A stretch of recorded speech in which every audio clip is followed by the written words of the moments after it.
Hello viewers, বিনোদন জগতের সকল খবর নিয়ে আপনাদের সাথেই আছি সারাদিন নিউজ।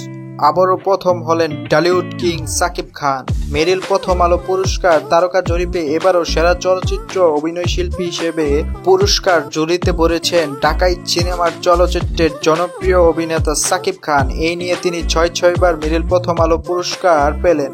এবার তিনি এ পুরস্কার পেয়েছেন রায়হান রাফি পরিচালিত তুফান ছবিতে অভিনয়ের জন্য। পরপর 6বার সেরা নায়ক হিসেবে মেরিল প্রথম আলো পুরস্কার পেয়ে দারুণ উজ্জীবিত এই নায়ক। অনুভূতি প্রকাশ করতে গিয়ে সাকিব খান বলেন, ভক্তদের ভোটের মাধ্যমেই পাওয়া এই পুরস্কারটি বরাবরই আমার কাছে বিশেষভাবে মর্যাদাপূর্ণ। এই নিয়ে 6বার পুরস্কারটি পেলাম, 5বার দর্শকের ভোটে আর একবার সমালোচকদের রায়ে।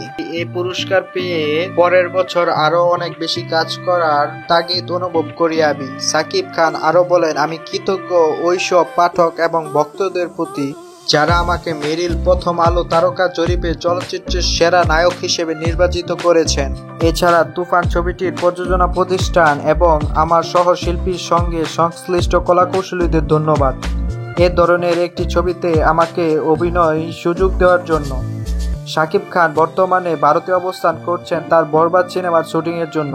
ছবির কাজ নিয়ে ব্যস্ত সময় পার করছেন তিনি। বদিউল আলম খোকন পরিচালিত বরবাদ সিনেমায় অভিনয় করবেন সাকিব খান এবং ইদিকা পাল। বন্ধুরা, আমাদের এই নিউজটি যদি আপনাদের কাছে ভালো লেগে থাকে, আপনি যদি হয়ে থাকেন সাকিব খানের একজন চরম ভক্ত, তাহলে যেটি করতে হবে সেটি হচ্ছে ভিডিওর নিচে থাকা কমেন্ট বক্সে লিখে রাখতে হবে সাকিব খানের জন্য রইল অনেক অনেক শুভকামনা। ভিডিওটি ভালো লেগে থাকলে অবশ্যই লাইক করবেন, বন্ধুদের সাথে শেয়ার করবেন এবং সাবস্ক্রাইব করে আমাদের পাশেই থাকবেন।